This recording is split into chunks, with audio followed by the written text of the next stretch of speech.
Steep, shallow, short, long, technical or smooth, or simply dirty, wet and slippery.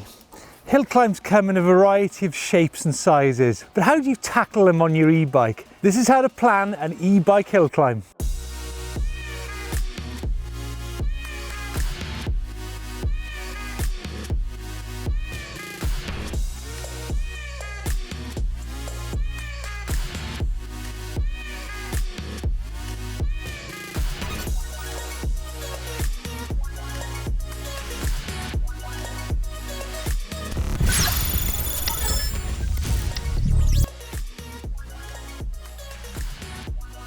Before we get into the nitty-gritty of tackling our hill climb today, a few bike-related matters that you really need to be aware of on your e-bike. And the first thing is your seat and also your seat dropper position. Now, be aware that you can shift your body weight frontwards or rearwards on your seat while you're climbing the hill to kind of get the right weight distribution. And also, you're quite likely to be going up and down on the dropper post as you make your way up the hill on those changing gradients on that hill climb. Tyres and tyre pressures are the basics when it comes to e-bike hardware. In short, the bigger, the softer, the nastier, the better. There has to be an edge to your e-bike tyre. I know you've heard me say it a million times, but it really is key. And so too is the tyre pressure. You can go as low as you like, but remember, the heavier you are, you need to be really careful. Plus remember, if you're going for low pressures, don't forget to pump your tyres back up when you get to the top because you don't have punctures going back down that hill. Now, there are many things to consider when tackling a hill climb on your e-bike. First up is the angle of the hill. Obviously, the shallower the hill, the quicker you're going to be to hit your 25 km/h limiter. But also, it's going to lead to quite a lot of boredom when you're tackling shallow hills like this. On the other hand, when you get into something a bit more technical, a bit more steep, it's going to have more drain in your battery and it's going to require a lot more energy out of yourself. So, as a rule of thumb, if you're tackling shallow hills, go for eco to keep under the limiter. But if you go for steeper stuff, get in the turbo mode. Now, the length of the hill is going to have a big impact on how sustainable your climb is going to be. Short, sharp banks, yeah, you can go for maximum effort. However, where the hill starts mellow and then changes direction, you're going to have to be much more prudent with your own power and how much battery you've got in the tank. Whew.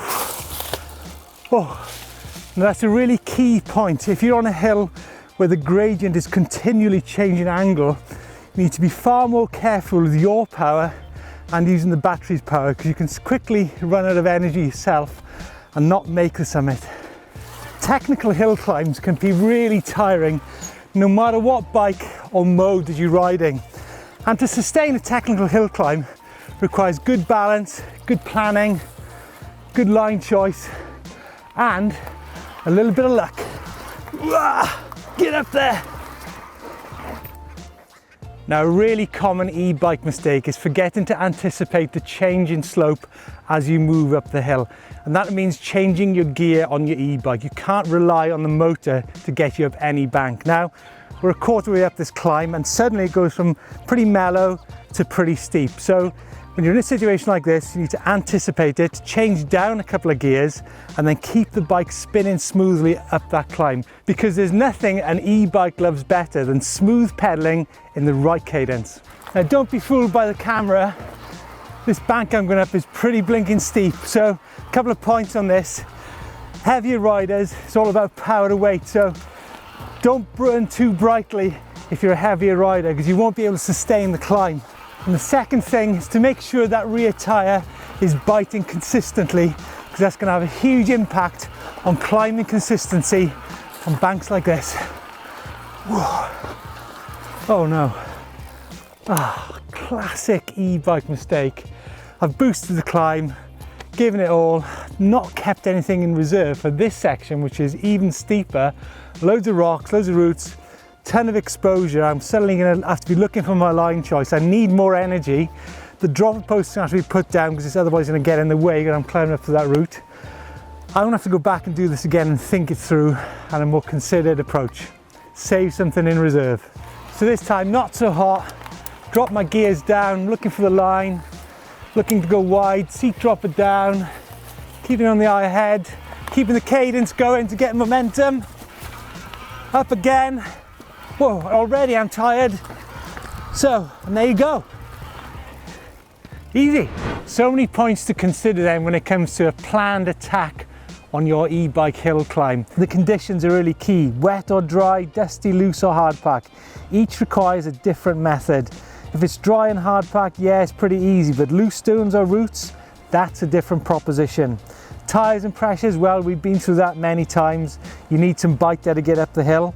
The seat position on your dropper, don't forget to remember your weight distribution on the bike when you're going up the hill. And finally, lockout. It's been a big feature of mountain bikes for the last 10 years. Do you need it on an e-bike? Well, yes and no. If it's a really smooth fire road, then yeah, you can lock your bike out to prevent a sluggish ride. However, if the climb is really technical, you really need to maintain traction with the ground. So I'd suggest you can either go for a little bit more compression or don't use it at all. Hope you like this video. If you want to see more e-bike related hill climb challenges, there's 1,000 Foot Dead with Sylvain Gintoli over here.